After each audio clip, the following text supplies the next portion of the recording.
रहस्यमयी धुन। एक प्रतिभाशाली पियानो वादक की कहानी।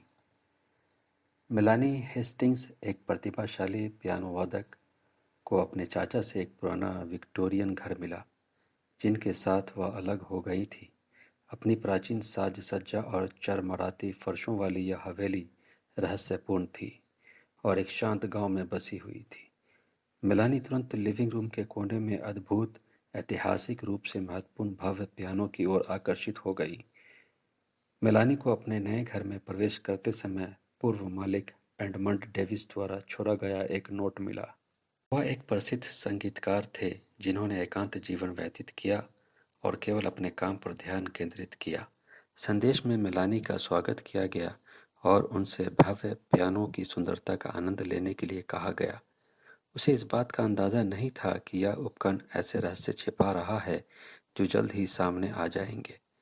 मेलानी ने एक रात देर तक पियानो बजाते समय हवा में एक उदासी भरी धुन सुनी। सुरों ने एक आकर्षक सिम्फनी उत्पन्न की जो सुनसान हॉलवे में गूंज उठी, मानो वे अंतरिक्ष के चारों ओर नृत्य कर रहे हों। मेलानी ने अलौकिक ध्वनि का अनुसरण किया, उत्सुकता जगाई और चाबियां बजाने वाले अदृश्य हाथों की अगुवाई की। वह भयानक धुन हर रात बजने लगी, जो मेलानी को अपनी सुंदरता से मंत्रमुग्ध कर रही थी।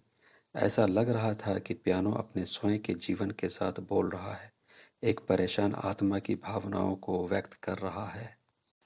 मेलानी संगीत के उदास स्वरों से मंत्रमुग्ध हो गई थी, जो भयानक स्वरों के बावजूद उसकी अपनी भावनाओं से मेल खाता हुआ प्रतीत होता था। संपत्ति की खोज के दौरान मेलानी को पियानो बेंच के अंदर एक गुप्त कमरा मिला।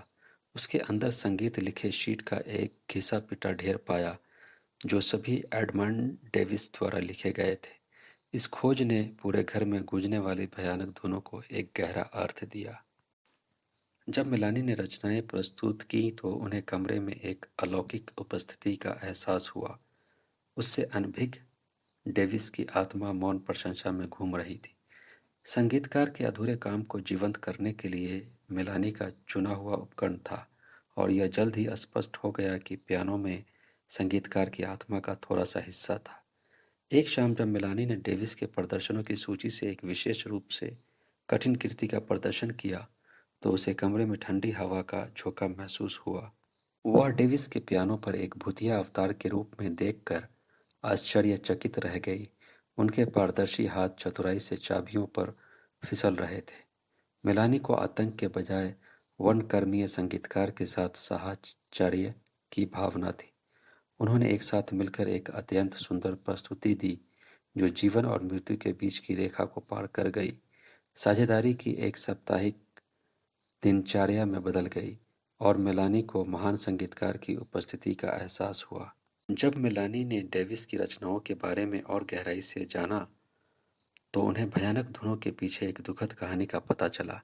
एक भयानक दुर्घटना में अपनी पत्नी और बच्चों को खोने का दुख डेविस द्वारा लिखे गए नोट्स से स्पष्ट हुआ। उन्होंने संगीत को अपनी दुखी आत्मा के लिए एक रोचक रिहाई के रूप में इस्तेमाल किया। संगीतकार की सहायता करने के लिए मेलानी को सांत्वना देने के लिए प्रेरित किया गया, क्योंकि वह उसके दुख से जुड़ सकती थी।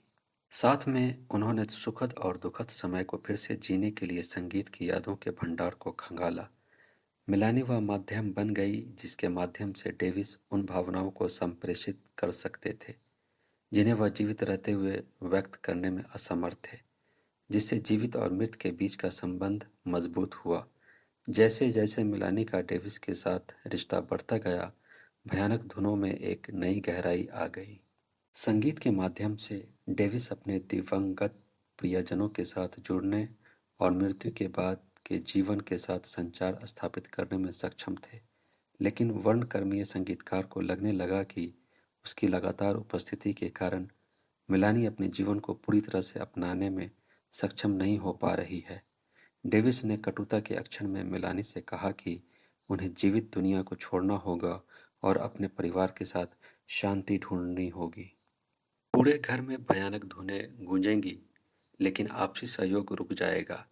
मेलानी ने माना कि उन दोनों को आगे बढ़ने की जरूरत है, भले ही वह उनके आसन्न अलगाव से परेशान थी। मेलानी और डेविस ने अपनी साझेदारी की अंतिम रात में एक विदाई सिम्फनी प्रस्तुत की, जो प्राचीन विक्टोरियन घर के हॉलवे में गूंज उठी। संगीत ने हार्दिक विदाई, जीवन और मृत्यु से परे भावनाओं के लिए एक चिकित्सीय आउटलेट के रूप में कार्य किया।